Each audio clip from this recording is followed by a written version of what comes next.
नमस्कार मित्रों, हमारे सभी प्यारे दर्शकों को हर हर महादेव। आज हम आपको जो सत्य चमत्कारिक घटना बताने वाले हैं उससे सुनकर आपके पैरों तले जमीन खिसक जाएगी। आपका दिल कहेगा कि यह सत्य है, परंतु दिमाग फिर भी अड़ा रहेगा यह किस प्रकार से हो सकता है। पूरी वीडियो देखने के बाद आप अपना ओपिनियन नीचे कमेंट बॉक्स में बताइएगा क्या यह घटना सत्य हो सकती है, जिसे हमें लिखकर भेजा है मध्य प्रदेश के एक छोटे से गांव बुरहानपुर में रहने वाले पेशे से किसान रामपाल जी पाटीदार ने। रामपाल जी ने हमें बताया कि मेरे पास छोटी सी जमीन है, ज्यादा बड़ी नहीं है, जो मुझे अपने पूर्वजों से प्राप्त हुई है। उसी पर खेती करके मैं अपना और अपने परिवार का जीवन बसर करता हूँ। मैं मध्यम वर्गीय परिवार से हूँ और 2 वक्त की दाल रोटी महादेव की कृपा से नसीब हो जाती है, वही बड़ी बात है। एक बार बहुत बड़ा संकट हमारे परिवार पर आया, जहाँ मेरी बीवी की तबीयत अचानक से बहुत ज्यादा खराब हो गई।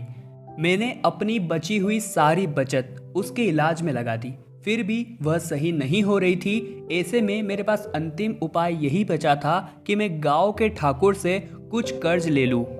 और मैंने ऐसा ही किया। अपनी पूरी जमीन को गांव के ठाकुर वल्लभ राय पाटीदार के पास मैंने गिरवी रख दी और उनसे बदले में 3 लाख रुपए ले लिए अपने बीवी के इलाज के लिए। महादेव की कृपा रही और उन पैसों के बलबूते पर मेरी बीवी फिर से सही हो गई और घर आ गई। जीवन निरंतर चलता जा रहा था, परंतु सर पर 3 लाख के कर्ज का बोझ था, जिसे चुकाना था मात्र 1 साल में। धीरे धीरे समय बहता गया और 1 साल होने आया। तब गांव के ठाकुर मेरे घर आए और उन्होंने मुझसे कहा कि मेरे 3 लाख रुपए तू मुझे कब देगा। मैंने उनसे कहा कि अभी मेरी स्थिति उतनी अच्छी नहीं है, इस बार तो फसल भी उतनी अच्छी नहीं हुई है, मैं धीरे धीरे आपके पैसे लौटा दूंगा। परंतु गांव के ठाकुरों ने मेरी एक बात नहीं सुनी, क्योंकि मेरी सारी जमीन उनके यहाँ गिरवी पड़ी थी। तो उन्होंने मुझसे कहा कि अब मेरे पास मात्र एक ही विकल्प शेष है, तेरी गिरवी पड़ी जमीन मैं बेचकर अपने 3 लाख रुपए वसूल कर लूंगा। ये बात सुन के मेरे आंखों में आंसू आ गए, क्योंकि वो थोड़ी सी जमीन ही तो थी जिस पर मैं खेती करके अपना और अपने परिवार का जीवन बसर करता था। और मैं उनके पैरों में जा गिरा और उनसे कुछ समय की मोहलत मांगने लगा। तब उन्होंने दया खाकर मुझे 5 महीने की मोहलत दी, परंतु एक शर्त रखी कि रोजाना आधी बोरी गेहूं तुझे मेरे घर पर देने आना होगा, और अगर एक दिन भी तू चूका तो तेरी जमीन तेरे हाथ से गई। उसके बाद मैं रोजाना आधी बोरी गेहूं अपनी बैलगाड़ी में लाद कर ठाकुर साहब के घर देने जाता था। समय बीतता गया और एक दिन भी ऐसा नहीं गया होगा जब मैंने उन्हें आधी बोरी गेहूं न दिए हो। मैं रोजाना खेत से घर जाते समय रेलवे क्रॉसिंग को पार करता और बैलगाड़ी के माध्यम से उनके घर जाकर उन्हें आधा बोरी गेहूं हमेशा देता था। परंतु एक दिन मेरे सामने काल के स्वरूप आया था और मुझे अंदाजा भी नहीं था इस दिन मेरे साथ इतनी बड़ी घटना होने वाली है। जी हाँ दोस्तों, रामपाल जी ने हमें बताया, एक समय की बात है, मैं रोजाना खेत का सारा काम करके अपनी बैलगाड़ी में आधा बोरी गेहूं लेकर ठाकुर जी के यहाँ देने जा रहा था। तभी रास्ते में अचानक से मेरी बैलगाड़ी का एक पहिया खड्डे में उतर गया। मेरी उम्र हो चुकी थी, परंतु उस गड्ढे में से पहिए को निकालने के लिए मैं जैसे तैसे मशक्कत कर रहा था। आखिरकार 30 से 40 मिनट की कड़े परिश्रम के बाद में वो पहिया उस गड्ढे से आजाद हुआ और मैं जल्दी से निकला, क्योंकि अगर मैं ठाकुर साहब के घर आधी बोरी गेहूं नहीं पहुंचाता तो अपनी जमीन से हाथ धो बैठता।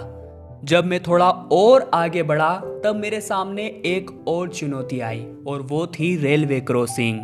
वहां रेड लाइट जल चुकी थी और कुछ ही समय में ट्रेन आने को थी, पर मेरे पास उतना समय नहीं था कि मैं वहां रुक सकूं। बात मेरी जमीन की थी।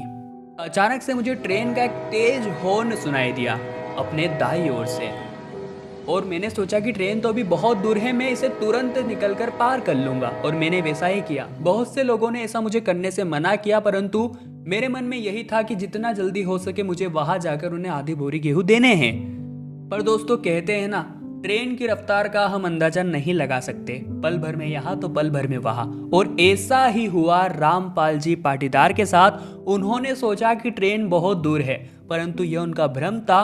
देखते ही देखते जैसे ही वो रेलवे क्रॉसिंग पार करने लगे, ट्रेन उनके बहुत नजदीक आ गई। उनका दिल धक धक करने लगा। वो महादेव का नाम लेने लगे और उनके दिमाग में यही था, वैसे भी मेरी जमीन मेरे हाथ से चली जाएगी तो मैं तो यूं ही मर जाऊंगा, तो क्यों ना मैं इसी बहाने इस तरह से मर जाऊं। पर महादेव से अपने भक्त की वह पीड़ा सहन नहीं हुई। तभी दोस्तों वहां पर एक बहुत ही बड़ा चमत्कार हुआ। रामपाल जी की बैलगाड़ी से थोड़ी ही दूर आकर वह ट्रेन अपने आप रुक गई। सभी लोग हैरान थे, आखिरकार ऐसा हुआ तो हुआ कैसे। जब थोड़ी देर बाद रेलवे के सभी कर्मचारी उस स्थान पर आए तो सभी ने उनसे पूछा, इस ट्रेन के रुकने की असली वजह है क्या? क्या इस बैलगाड़ी के चलते इस ट्रेन को रोका गया है? तब रेलवे के कर्मचारियों ने बताया, ऐसा नहीं है। हमें दरअसल एक अज्ञात कॉल आया जिस पर उसने अपना नाम वासुकी बताया। वासुकी ने हमसे कहा कि जिस पटरी पर आप निरंतर बढ़े जा रहे हैं, आगे जाकर पुल काफी क्षतिग्रस्त है और उसी जगह आपने अगर उस ट्रेन को नहीं रोका तो पूरी ट्रेन बहुत बड़ी दुर्घटना का शिकार हो सकती है। यह कॉल सुनते ही हमने उसी समय उस ट्रेन को वहीं पर रोक दिया। ये सब बातें हो रही थी वहां के रेल कर्मचारियों और वहां खड़े लोगों के बीच, क्योंकि रामपाल जी जैसे ही ट्रेन रुकी वैसे ही सीधे ठाकुर जी के यहाँ निकल गए थे और वहां जाकर उन्होंने आधी बोरी गेहूं देकर अपना रोज का वचन पूरा किया। रामपाल जी ने हमें बताया कि जब मैं लोगों से सुनता हूँ असली वजह उस ट्रेन को रुकने की क्या थी, तो वास्तव में मुझे हैरानी होती है, क्योंकि यह केवल और केवल मेरे महादेव का ही चमत्कार था, जिन्होंने मुझे बचाने के लिए इतना कुछ कर दिया। उसके बाद सरकार की एक बहुत ही अच्छी योजना का लाभ प्राप्त करते हुए अपनी जमीन के ऊपर रामपाल जी पाटीदार ने लोन लिया और उस लोन की राशि से ठाकुर जी के 3 लाख रुपए अदा कर दिए। उस लोन का इतना ज़्यादा प्रेशर उन्हें नहीं आता है, क्योंकि वह किसान योजना के तहत उन्हें मिला था और वे आज बहुत खुश हैं और अपनी ज़मीन पर खेती करके बहुत ही सुंदरता से अपना जीवन यापन कर रहे हैं। तो दोस्तों अब जल्दी से आप नीचे कमेंट बॉक्स में बताइए, क्या यह घटना सत्य हो सकती है? क्या महादेव अलग अलग रूप में अपने भक्तों की मदद कर सकते हैं? हमें तो लगता है कि कर सकते हैं। हर हर महादेव। आप अपनी सत्य घटनाएं हमारे इंस्टाग्राम पेज महादेव मिरेकल पर हमें भेज सकते हैं। साथ ही में चैनल को सब्सक्राइब भी कर लीजिए हमेशा इसी प्रकार की चमत्कारिक घटनाओं को देखने के लिए। अभी के लिए आप सभी को बहुत बहुत धन्यवाद।